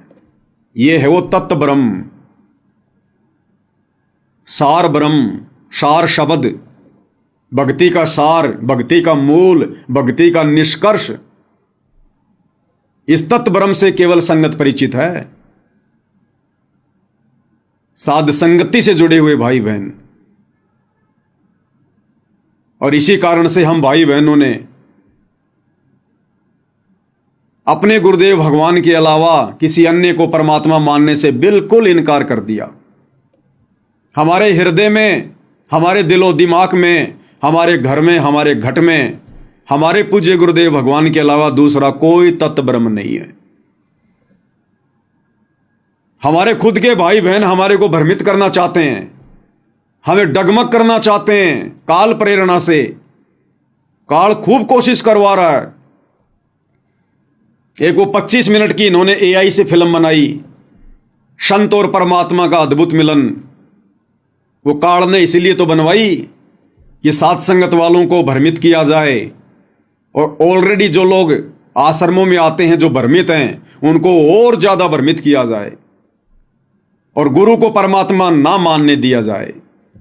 और आज उस वीडियो को देखने के बाद में शतलोक आश्रमों से जुड़ी हुई संगत अपने दिलो दिमाग में इस बात को गांठ बांध चुकी है कि सतगुरु रामपाल जी परमात्मा नहीं है। सतगुरु रामपाल जी तो 1997 में सतलोक चले गए, उनको तो कबीर जी ने सतलोक भेज दिया। अब तो संत रामपाल जी के चोले में कबीर जी हैं, यानी सत रामपाल जी परमात्मा नहीं है, संत रामपाल जी के रूप में कबीर जी हैं। काल ने उस फिल्म के माध्यम से संगत के ऊपर बहुत गहरा अपना शिकंजा कस डाला और साथ संगत वालों को भ्रमित करने की कुचेष्टा थी ये। लेकिन साथ संगत वालों को तो परमात्मा ने पहले से ही तत्व ब्रह्म से परिचित करवा दिया कि तुम्हारे गुरु के अलावा दूसरा कोई कबीर नहीं है, कोई तत्व ब्रह्म नहीं है। और आज इसी दिशा में भाई और बहनों, आप सभी सत्सेवक भाई बहनों के विश्वास को और अधिक दृढ़ बनाने के लिए आज ऐसा एक और ठोस प्रमाण गुरुदेव के सत्संग से, जो आज से पहले किसी भी भगत भाई बहन ने नहीं सुना होगा, नहीं देखा होगा, सत्संग जरूर सुना होगा लेकिन हमारे दिमाग में वो बात नहीं आई होगी जो गुरुदेव बोल गए। हम लोग बार बार क्या कहते हैं भाई और बहनों कि परमेश्वर अपनी जुबान का पक्का है। कल आपको वीडियो में भी दिखाया था जिसमें गुरुदेव कह रहे थे कि परमात्मा जुबान का पक्का है, उसका विधान कभी डगमग नहीं होता, उसके नियम, उसकी मर्यादा अटल हैं। साध वचन पलटे नहीं, पलट जाए ब्रह्मांड। और 650 साल पहले उसी जुबान के पक्के परमात्मा कबीर जी ने धर्मदास जी के माध्यम से कबीर सागर लिखवाया। और क्या वाणी लिखवाई कि 12वें पंथ हम ही चल आवें, सब पंथों को मिटाकर एक पंथ चलावें। तो 12वें पंथ में उस जुबान के पक्के कबीर परमात्मा ने खुद ही आना था, खुद ही 12वें पंथ में। और 12वें पंथ में आने के लिए उस कबीर परमात्मा ने वैसी ही लीला की जैसी लीला परमात्मा हर एक युग में करते हैं। 8 सितंबर 1951 को वो कबीर भगवान शिशु रूप में भारत देश की पवित्र भूमि पर प्रकट हुए, गांव धनाना में। हम सब की चरम दृष्टि को धोखा देते हुए, काल की दृष्टि को धोखा देते हुए, क्योंकि इससे बड़ा कोई ठगवाड़ा नहीं है। नानक जी कहते हैं, ए ठगवाड़ा ठगी देश, दानक रूप रहा करतार। वेदों में इस परमात्मा को तस्करा कहा गया है, तस्करा। आंखों में धूल झोंककर अपना कार्य सिद्ध करने वाला। तो 8 सितंबर 1951 को यह परमात्मा धरती पर सह शरीर प्रकट हुए, क्योंकि स्वयंभू परमात्मा है। ना सतगुरु जननी जने जाके माना बाप, पिंड ब्रह्मण से रहित है ना वहां तीनों ताप। सतगुरु कभी किसी मां से जन्म नहीं लेता। हाड़ चाम लहू ना मेरे कोई जाने सतनाम उपासी, तारण तरण अभय पददाता मैं हूं कबीर अविनाशी। अगर हम अपने गुरुदेव को सतगुरु कह रहे हैं तो हमने सतगुरु की परिभाषा से भी परिचित होना चाहिए कि ना सतगुरु जननी जने और जाके माना बाप। यदि आप सतगुरु रामपाल जी को सतगुरु कह रहे हैं तो फिर आपने उनको मां के गर्भ से जन्म लिया हुआ कैसे मान लिया? आप तो दोगला काम कर रहे हैं, दोगली बातें फिर भक्तों की। एक तरफ तो गुरु को सतगुरु कह रहे हैं और फिर उनको मां के गर्भ से जन्म लेकर आया हुआ 2 कोटि का जीव भी समझ रहे हैं, और 8 सितंबर को उनका जन्मदिन मना रहे हैं अवतरण दिवस के नाम पर, और कह रहे हैं हमारे गुरु जी का जन्म हुआ, हमारे गुरु जी का जन्म हुआ। तो इस परमेश्वर ने लीला की आने की, और फिर जब वो निर्धारित समय आया 17 फरवरी 1988 का, उस दिन परमेश्वर ने आदरणीय राम देवानंद जी को, जिन्हें हम अपना दादा गुरु कहते हैं, उनको अपना मुंह बोला गुरु बनाया। जैसे 650 साल पहले काशी में पंडित रामानंद जी को कबीर जी ने लोक दिखावे में अपना मुंह बोला गुरु बनाया। तो 17 फरवरी 1988 को परमेश्वर रामपाल जी ने, इस कबीर भगवान ने, आदरणीय गरीबदास जी के 12वें पंथ में प्रवेश किया। आदरणीय राम देवानंद जी से लीलामय तरीके से उपदेश लेकर, क्योंकि आदरणीय राम देवानंद जी गरीबदास जी के 12वें पंथ के लास्ट गुरु थे, लास्ट गुरु। और परमेश्वर ने उस पंथ में प्रवेश करना था, क्योंकि उनका वो समय आ रहा था, जब आवे 5505 तब ये वचन मेरा होगा साचा। 5000 और 500 जब कलयुग बीत जाए, महापुरुष फरमान तब जग तारण को आए। तो 1997 वाली उस बात को भी परमात्मा ने पूरा करना था। तो वो समय नजदीक आ रहा था, इसलिए परमेश्वर ने 12वें पंथ में प्रवेश करना था। अन्यथा कबीर सागर में उन्होंने जो वाणी लिखवाई, वो वाणी उनकी फैल हो जाती, और भगवान की वाणी फैल हो गई तो समझो भगवान फैल। क्योंकि भगवान क्या है? शब्द है। वाणी क्या है? शब्द है। हम हैं शब्द, शब्द हम माही, हमसे भिन्न और कछु नहीं। शब्द स्वरूपी राम, शब्द ही तो रूप है भगवान का। अगर भगवान का वचन फैल हो गया तो भगवान फैल हो गया, लेकिन वो जुबान का पक्का है। तो उन्होंने जो 650 साल पहले कहा था कि 12वें पंथ हम ही चलावें और सब पंथों को मिटाकर एक पंथ चलावें, तो 17 फरवरी 1988 को परमेश्वर रामपाल जी ने, इस कबीर भगवान ने, आदरणीय गरीबदास जी के 12वें पंथ में प्रवेश किया। और 6 साल एक परम भगत की भूमिका करके 1994 में इन्होंने अपना यथार्थ 13वां कबीर पंथ चलाया। 12वें पंथ हम ही चलावें, 17 फरवरी 1988 को आगे, और फिर सब पंथों को मिटाकर एक पंथ चलावें। अपने ज्ञान से इन्होंने सारे पंथों को मिटाया, और 1994 में परमेश्वर ने अपना नया 13वां पंथ चलाया। अब गुरुदेव भगवान क्या कह रहे हैं भाई और बहनों? हमारे विश्वास को परमात्मा और अधिक दृढ़ता दे रहे हैं छोटे से सत्संग में। और इस सत्संग में पूज्य गुरुदेव भगवान क्या कह रहे हैं?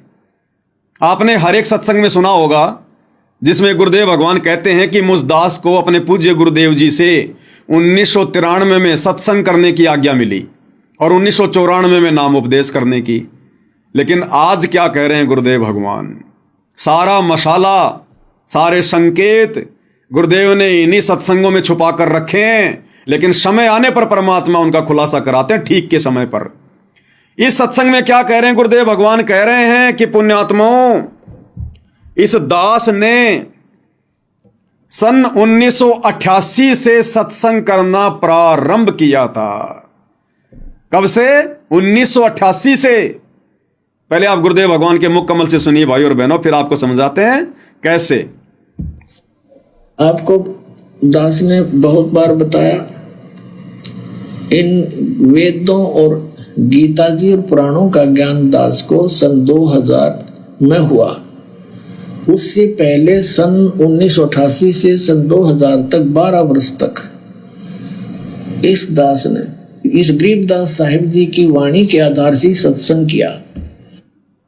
सन 1988 से 2000 तक यानी 12 साल गुरुदेव कह रहे हैं कि दास ने सन 1988 से 2000 तक 12 साल सत्संग। और क्या कह रहे हैं? इस दास ने सत्संग 1988 से करना शुरू किया, और 1988 से लेकर सन 2000 तक यानी 12 वर्ष तक आदरणीय गरीबदास जी के सदग्रंथ साहिब को आधार बनाकर सत्संग किया। एक बार फिर से सुन लो भाई और बहनों। वर्ष तक 1988 से सन 2000 में हुआ, उससे पहले सन 1988 से सन 2000 तक 12 वर्ष तक इस दास ने इस गरीबदास साहिब जी की वाणी के आधार से सत्संग किया, और इसके आधार से जो सत्संग किया वो भी हमारे जो पुराने भक्त उनको सबको मालूम है, वो कैसेट अभी तक उनके पास उपलब्ध है। और फिर ये सदग्रंथों प्रमाण देखे, ओए होए, अब क्या बताते हैं।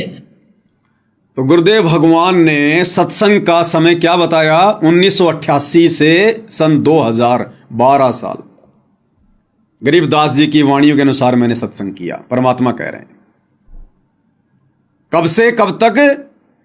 1988 से सन 2000 तक। और फिर क्या करें परमात्मा कि इस दास को वेदों और गीता का ज्ञान तो सन 2000 में हुआ, उससे पहले 1988 से लेकर सन 2000 तक 12 वर्षों तक गरीबदास जी की वाणियों के अनुसार सत्संग किया। अब 88 में गुरुदेव ने सत्संग कब किया भाई? अरे 88 में तो नाम लिया गुरुजी ने, वो तो एक भगत बने थे, सत्संग तो उनके गुरुदेव किया करते थे। 88 में कब सत्संग किया परमात्मा ने?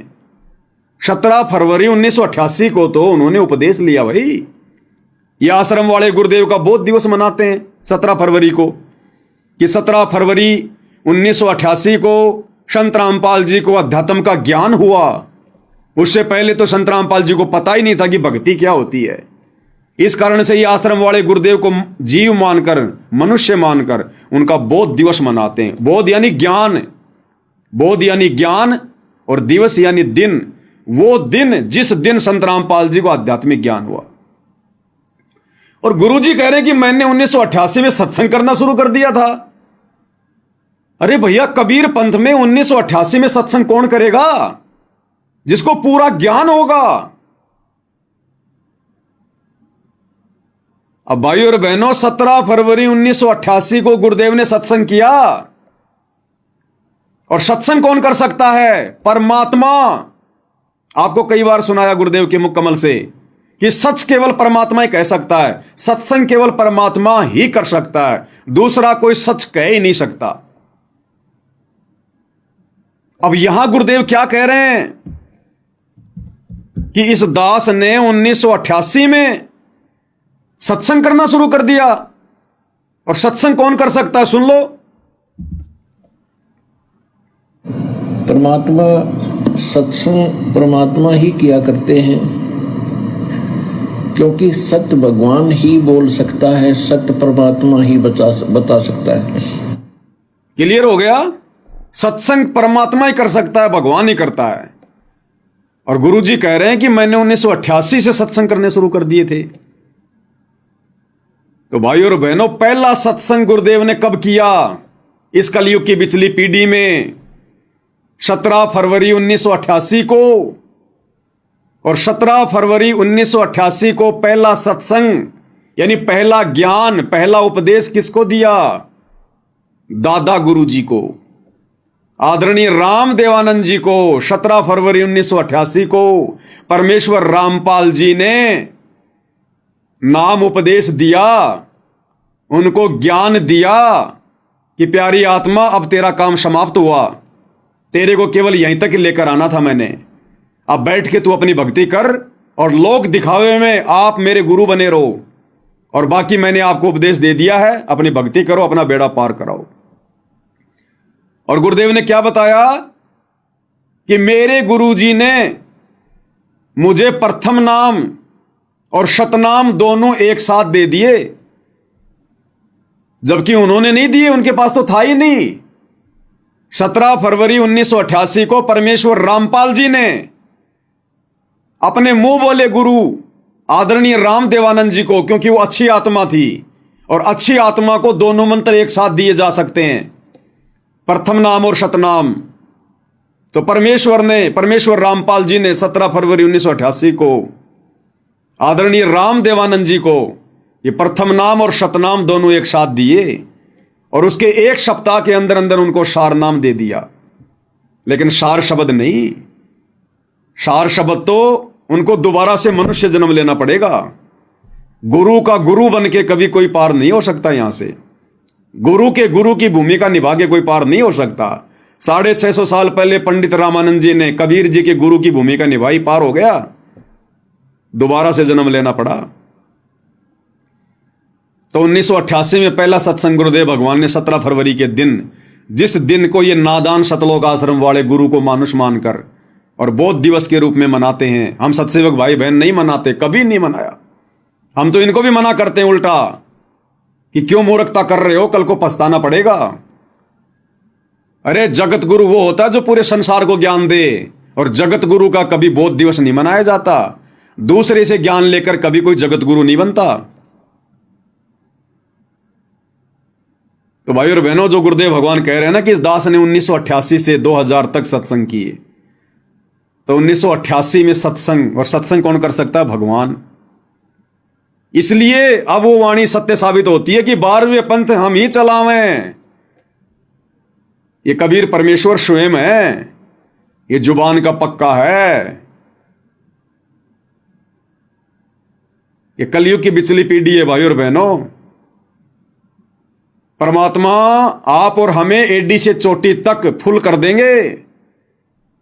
गुरु को मानुष मानने की गुंजाइश रत्ती भर भी नहीं रहेगी, रत्ती भर भी, जो आत्मा मोक्ष की अधिकारी होंगी। इसलिए परमेश्वर ने सात संगतियां शुरू करवाई, क्योंकि अपने द्वारा किए गए सत्संगों का निष्कर्ष गुरु नहीं निकालेगा। गुरु ने वेदों का निष्कर्ष निकाल दिया, गीता जी का निकाल दिया, पुराणों का निकाल दिया, दूसरे संतों के सत्संगों का निष्कर्ष निकाल दिया, लेकिन अपने सत्संगों का निष्कर्ष कभी गुरु निकाल के नहीं देगा। उसके लिए गुरु ने सात संगतियां शुरू करवाई है, और हम जैसे 2 कोटि के जीवों को परमात्मा ने सद्बुद्धि बख्शी है। तो धरती पर स्वयं कबीर भगवान है, परमेश्वर है, और ये परमेश्वर किसी की जमानत के भरोसे नहीं है, किसी कोर्ट की यश के भरोसे नहीं है, किसी जज के भरोसे नहीं है। ये अपनी मर्जी का मालिक है। ये 1 सेकंड में यहां, 1 सेकंड में सतलोक। तुम्हारे जज को तो पता भी नहीं चलता दिन में कितनी बार सतगुरु रामपाल जी हिसार जेल से सतलोक जाते हैं और कितनी बार वापस आकर बैठ जाते हैं। ये अबंध परमात्मा है। गरीब ऐसा सतगुरु हम मिल्या, बेपरवाह अबंध, परम हंस पूर्ण पुरुष, रोम रोम रविचंद। अरे यहां की अदालतें छोड़ दो, यहां के जज तो छोड़ दो। गुरुदेव भगवान कहते हैं, बच्चों ये दास धर्मराज के दरबार में, वो धर्मराज जो एक ब्रह्मांड का सुप्रीम जज, जो ब्रह्मा विष्णु महेश का भी मुकदमा अपने हाथ में लेके चलता है, उस धर्मराज के दरबार में हमारे वकील बनकर, हमारे एडवोकेट बनकर, लीगल एडवोकेट बनकर, और ये सतगुरु रामपाल जी परमेश्वर हमें वहां से बाइज्जत बरी करवाएंगे। फिर इनको भला यहां कौन सा जज बांध के रख सकता है? कौन सी जेल बांध के रख सकती है? अपनी मर्जी के मालिक हैं। अपनी मर्जी से गए, अपनी मर्जी से जज की वो कलम चलवाई, और जिस दिन बाहर आना होगा अपनी मर्जी से जज की कलम चलवाएंगे। तो ये परमेश्वर तो हम सबका लीगल एडवाइजर है। नहीं पता तो सुन लो भाई। न किसी का कर्ज ले रखा हो, और वो कहेगा भाई तुझे जब छोड़ूंगा तो मेरा कर्ज दे देगा, तो हम इसका कर्ज दे देंगे, छोड़ेगा, छोड़ना पड़ेगा इसको। तो स्वयं भी अपना वायदा करता है। तो इसके सत्र की जो भक्ति है, हम त्रिकुटी पर जाकर परमात्मा आपके साथ होगा इस दास के रूप में। क्या कह रहे हैं कि परमात्मा आपके साथ होगा त्रिकुटी पर, धर्मराज के दरबार में, इस दास के रूप में, यानी गुरुदेव कह रहे हैं मेरे रूप में। तो आज क्या गारंटी है कि गुरुदेव के रूप में परमात्मा नहीं होंगे? अरे त्रिकुटी पर क्या पता चलेगा कि गुरु जी के रूप में परमात्मा है? जब वहां पता नहीं चलेगा हमें, तो वर्तमान में भी क्या पता भाई? परमात्मा ही हमारे गुरु जी के रूप में। फिर हम ये बात क्यों नहीं स्वीकार कर रहे भाई? त्रिकुटी पर कौन सा हमारी आंखों के सामने गुरु जी में कबीर जी घुसेंगे? तो वर्तमान में फिर हम ये विश्वास क्यों नहीं कर रहे कि वर्तमान में भी तो हमारे गुरु जी के रूप में कबीर भगवान है।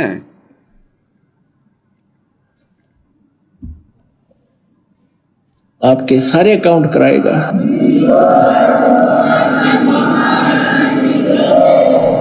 और वहां पर आपके एडवोकेट का काम करेगा परमात्मा इस दास के रूप में। और ये सारे मंत्र बोल बोल सुनाओगा वहां जाकर धर्मराज के दरबार में कि लो जी आपके विधान में है सर्वधर्मान परित्यज्यमाम एकम शरणम व्रज, उसके 70 की ये पूंजी पकड़ो। फिर वो बोलते नहीं, उनको वो विवश होकर के वह पूंजी जमा करनी पड़ती है, क्योंकि लीगल एडवाइजर साथ होता है, वो होता है भगवान खुद ही, और उनको मालूम हो जाता है। तो इस प्रकार पुण्यात्माओं किसी भी ऑफिस में आप जाते हो और आपका एडवोकेट साथ हो तो वो आधे वैसे डिप्रेस हो जाते हैं कि जानकार आदमी है, बको अटपट करोगे तो तुम्हारी फिर बात बिगड़ जाएगी।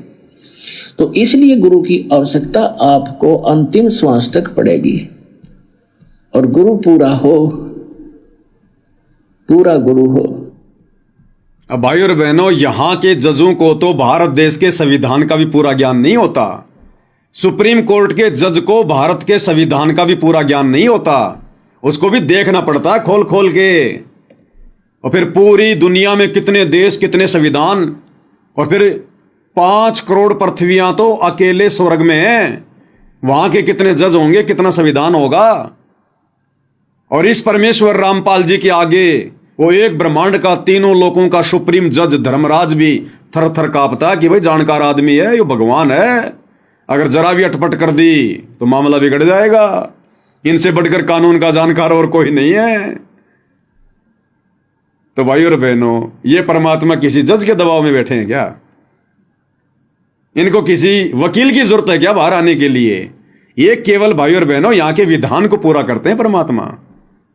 एक सभ्य नागरिक की भूमिका निभाते हुए परमात्मा केवल यहां के विधान को फॉलो करते हैं। इन्हें जरूरत नहीं है, इनके ऊपर किसी का विधान लागू नहीं है, इनका विधान पूरी सृष्टि पर लागू है। तो आप और हम सत्सेवक भाई बहनों का सौभाग्य जो हमें ऐसे परिपूर्ण अदली न्यायकारी परमात्मा मिले हैं। तो अब भाई और बहनों, हमारे हृदय में कैसे समा सकती है ये बात है कि हमारे गुरुजी केवल मानुष हैं, एक जीव हैं। 1997 में सतलोक चले गए, इनके चोले में कबीर जी आकर अपना काम कर रहे हैं। अरे चोले में आकर तो ये काल करता है काम, जैसे गीता का ज्ञान देते समय श्री कृष्ण जी के चोले में घुस गया, दूसरे के शरीर में घुस के अपना काम काल करता है, भगवान नहीं करता। उन्हें जरूरत नहीं है। कल आपने सुना परमात्मा वाणी में क्या कह रहे थे? पूर्ण ब्रह्म है आप विधाता, जब चाहे चोला धर आता। जब चाहे परमात्मा चोला धार के आ जाएगा। इन्हें जरूरत नहीं है किसी के शरीर को काम में लेने की, किसी के अंदर घुसने की, या कोई अपना दास भेजने की। तो ये काल भाई और बहनों सूक्ष्म रूप में इन आश्रम वालों के माध्यम से पूरी संगत पर छाया हुआ है। आप और हम बेखबर हैं, ये काल बेखबर नहीं है। ये अपना भोजन इतनी आसानी से नहीं जाने देता, ये बैकग्राउंड में पूरी लड़ाई लड़ रहा है। तो हम सत्सेवक भाई बहनों के ऊपर कितनी रजा, कितनी बड़ी मेहर, हम इसकी एक भी बकवाद का हिस्सा नहीं बने, हम इसकी एक भी चाल में नहीं फंसे। तो परमेश्वर कैसे आप और हम भाई बहनों को, साथ संगत वालों को बाईपास निकाल के ला रहे हैं इस परीक्षा के समय में। इसलिए भाई और बहनों, जितना हो सके उतना परमात्मा का गुण गाओ, मालिक का बार बार धन्यवाद करो। ये परमेश्वर, हम नीचों पर ऐसी दया, ये मालिक हमारे अंदर ऐसा क्या था, आपने क्या देखा भगवान? आपके तो सभी बच्चे, फिर हमारे ऊपर ऐसी विशेष मेहर क्यों? तो ये तो गुरुदेव को पता है भाई और बहनों, ऐसी विशेष मेहर क्यों। और इस मेहर को हमने इसी प्रकार से ज्ञान को आधार बना के रखना है भाई और बहनों। अंतिम श्वास तक ये काल बहुत झटके देगा, बहुत लड़ाइयां लड़ेगा भी, बहुत बकवाद करवाएगा। इसका तो यही काम है, बकवादी का काम ही बकवाद करना होता है। तो आप और हम भाई बहनों ने सावधान रहना इसी प्रकार से, गुरुदेव की आड़ लेकर, गुरुदेव की ओट लेकर, गुरुदेव की पीठ पीछे खड़े होकर, क्योंकि हमारा सबसे बड़ा सहारा हमारा गुरु है और कोई नहीं। तो भाई और बहनों, परमात्मा के आशीर्वाद से इसी प्रकार इस तुच्छ जीविया से हम उनकी महिमा करते रहें, ज्ञान आधार से भक्ति मार्ग पर आगे बढ़ते रहें और गुरुदेव भगवान अपनी मेहर इसी प्रकार से हमारे ऊपर बनाए रखें। तो आज की साथ संगति में केवल इतना ही। गुरुदेव हम सबको आशीर्वाद दें, आज्ञा दें, हमारा मार्गदर्शन करें। बंदी छोड़ सतगुरु रामपाल जी परमेश्वर जी की जय हो।